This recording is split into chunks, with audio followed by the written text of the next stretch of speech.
All right, let's go now to Alice Springs. I want to return back to Alice Springs. We're about a month into those alcohol restrictions. Interestingly, we've seen a bit of a welcome turnaround. Now, break-ins, we're told, have halved. Domestic violence has dropped by a third. Criminal activity, we're told, is also in decline. Now, that's not to say the community's out of the woods. Absolutely not. It's got crime and violence rates that if it was happening in a suburb near you, in, white bread, middle-class Australia, would be up in arms. And as local resident Darren Clark showed us just recently, there's a lot there that's happening that we shouldn't tolerate. To get an update now, though, I'm joined by Alice Springs Mayor Matt Paterson. Matt, great to have you on the program. Surprise, surprise, we've got a few statistics rolling in. You, Jacinta Price, all the others who said, if you stop the grog, you'll start to stop the crime. You've been proven right. You can only imagine what would have happened if they'd perhaps listened to you earlier. G'day, Peter. Thanks for having me. Look, I mean, it's obviously a welcome reprieve for the community, but don't be fooled. I think you've said it in your opening there. Don't be fooled that the level of crime is still so high because it was up 40%, on 40%, on 40% again. So whilst we're seeing it drop, it's still higher than it was a couple of years ago. The alcohol restrictions have certainly helped, and it is welcoming. We're not seeing the level of public drunkenness. We're not seeing the violent crime.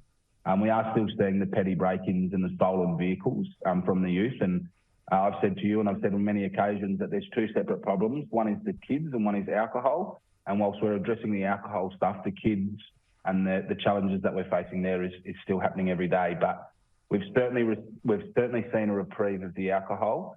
But that's only one part of the challenge. And, it's really hard to put it down to what is the actual cause. So Monday, Tuesday, we can't buy takeaway alcohol at all. But also what they've done, and I think it's a great idea, and industry's been pushing for it a long time, is it's just one transaction a day. And we've seen that lower secondary supply as well. So you can only go to the bottle shop once a day, which I think is, pretty fair. So it is a welcome reprieve. What about the weaponry? Because when I was there, I saw weaponry that I've seen in Afghanistan. I saw, homemade shivs, knives, machetes. There were rifles seized from a car of a teenager. What's been any movement in that area?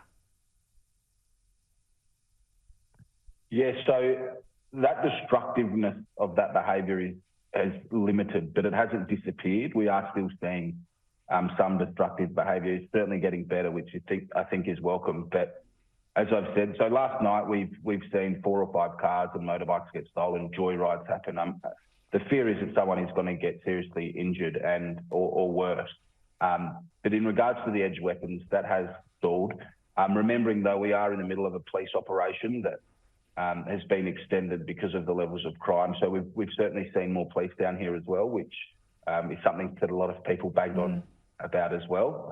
But yeah, the alcohol stuff has certainly been beneficial.